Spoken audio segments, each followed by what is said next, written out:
India, good evening. You're watching Times Now. This is the explosive exclusive. The stage is set for fireworks in Parliament after the centre tabled the Delhi Services Bill today. The bill was tabled by MoS Nityanand Rai. Just minutes after he tabled the bill, Congress's Adhir Ranjan Chaudhary got up, opposed the bill and said that this is illegal, unconstitutional.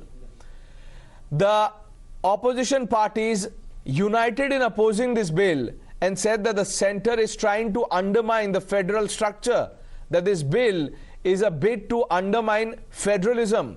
Amit Shah got up to counter the opposition, cited constitution and said, look, the constitution allows the parliament, allows the centre to use parliament to legislate on Delhi. Sample the blame game. हमारे संविधान ने इस सदन को संपूर्ण सत्ता दी है कि दिल्ली राज्य के लिए किसी भी कानून को लेकर आने की।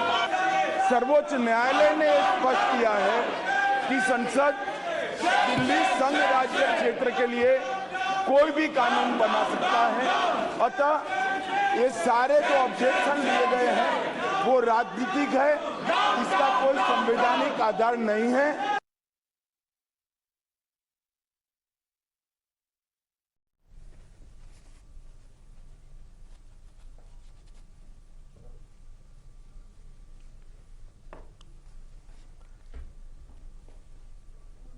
That was Amit Shah. Let's now listen into the objections raised by Congress's Adhir Ranjan Chaudhary.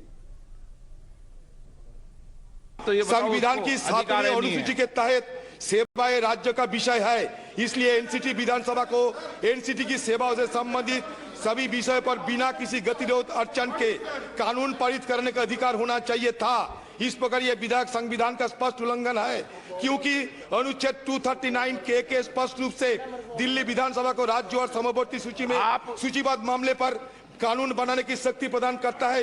इससे संविधान की अपेक्षा करने और उच्चतम न्यायालय की अनदेखी करने में केंद्र सरकार की दृष्टिकोण को बारे में गंभीर प्रश्न उठता है। Under the Constitution of India, the governance structure in this country is not federal, it is quasi-federal, and in the quasi-federal structure, the centre has always been given the primacy.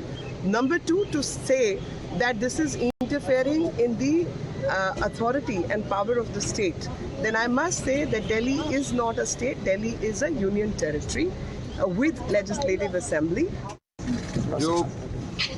Within the constitution framework है वही हम करते हैं, और दुनिया के जहाँ federal structure है वह सभी देशों में जो नेशनल कैपिटल का है उसका एक अलग स्थिति रहता है। वो सब मद्देनजर रखते हुए होम मिनिस्टर ने एक अच्छी तरीके से ये बिल बनाया है।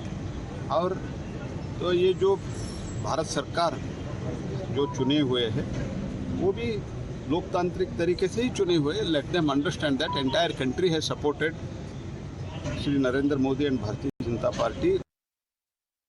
Let's open this up. Vinit Goenka, spokesperson of the Bharatiya Janata Party, Dr. Piyush Joshi, political analyst. Gentlemen, good evening.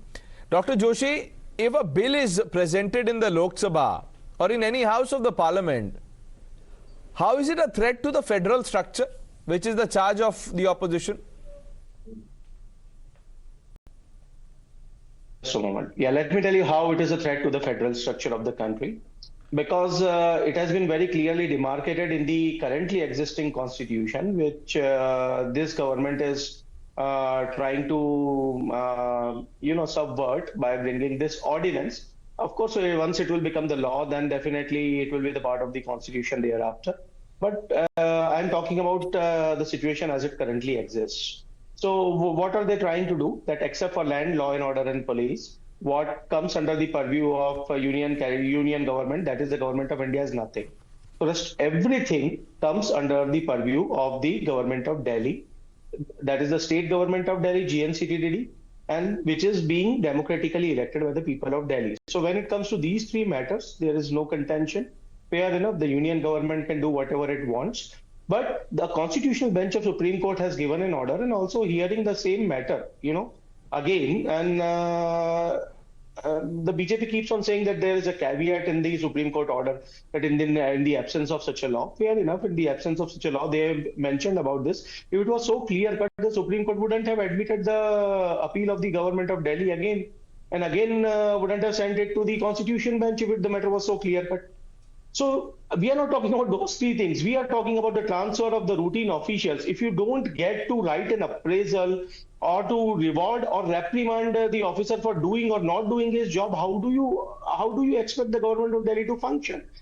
Supreme Court Constitutional Bench has passed an order, and the government is trying to govern Delhi through backdoor now because it does not want the democratically elected government to function in a proper manner, so that when the time comes of election, they can always say that, look. Okay, so you believe that this is not just contempt, but this is also undermining of institutions. Vinit Goenka, respond to that specific charge.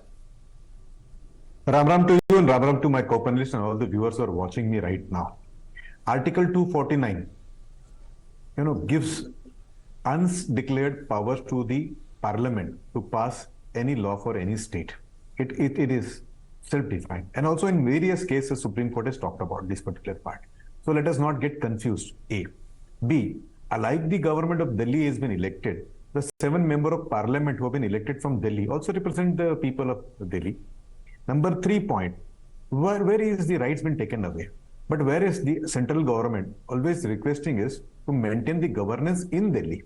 Rather, I would like to bring your attention and the attention of the audience who are watching me right now, is that state government has failed in its duties various times. Be it the COVID time when they cried foul, when the oxygen was needed. Number 2, there may be the pillars of democracies have been insulted, subverted multiple times by the chief minister here. Let me give you several examples. 1, LG office, all the 3 officers, all the 3 LGs. Current one, Saxena Saab, the previous 2, Mr. Jung and Mr. Baijal. Every time they had confrontation and fight. So had there been a problem with one gentleman, I would have understood. But when you have a problem with all the 3 LGs, that shows that you have a confrontation approach. Then let us see what about the bureaucracy. The chief secretary was assaulted in front of the chief minister. The bureaucracy is fear that they will be manhandled. The way they reacted on midnight of May 11th, when the Supreme Court gave them the power, the way they opened the lockers and the doors and the cabins of the bureaucrats, and especially took copies of the files which were investigating against them, that shows their attitude towards the bureaucrat. The chief minister has called all the bureaucrats to be fraudulent people who would mislead the prime minister. Now see the attitude of the chief minister. In the third case, police, they have been always into confrontation with the police, called them names which are unparliamentary. I would not like to take in on your screen right now, but they've been doing that. So whether it is police or army, they would have been doubting the abilities of army. So whether it is army, whether it is police, whether it is bureaucracy, they have been always into confrontation. No, but that's a separate issue, Mr. Goenka. I understand the larger point that you're trying to make. Yeah, 20 more seconds.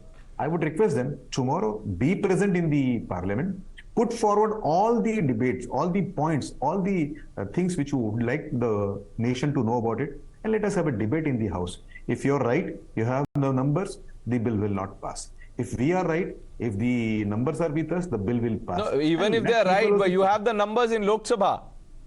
No, it does not. See, the debate in Lok Sabha does not impact by numbers. The debate will be shown live.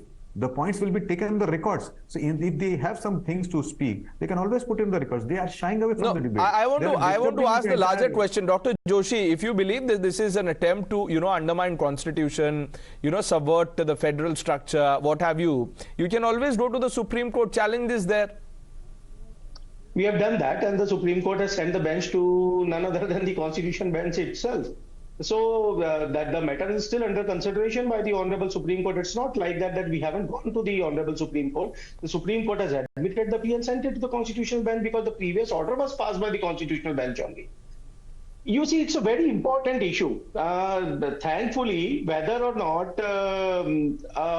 government has failed in functioning properly in this country is not decided by either Mr. Goenka ji or the Bharatiya Janata Party or the union government. It is decided by the people who elect that government time and again. No, decided by the people by all means, but also guided by the constitution. Here, the BJP, absolutely, and you just heard Mr. Goenka cite a constitutional provision that allows the parliament to legislate on Delhi. Absolutely, the parliament is allowed to legislate any law, and that is the nature of the constitution, and we respect that. Why there is a debate? What is the confusion then in your mind, sir? No, let me tell you what is there is no confusion. Let's have a in my debate in mind. the My opinion is parliament. Your considered- people can represent.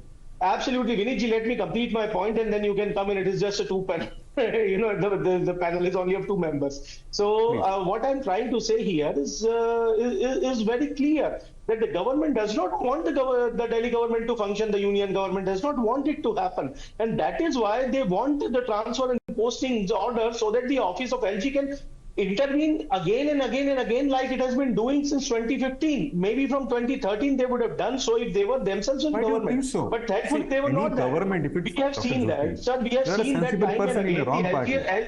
LG, sir, I'm in the right party and I firmly believe in the education and the healthcare infrastructure of Okay. the party. That's why I'm there.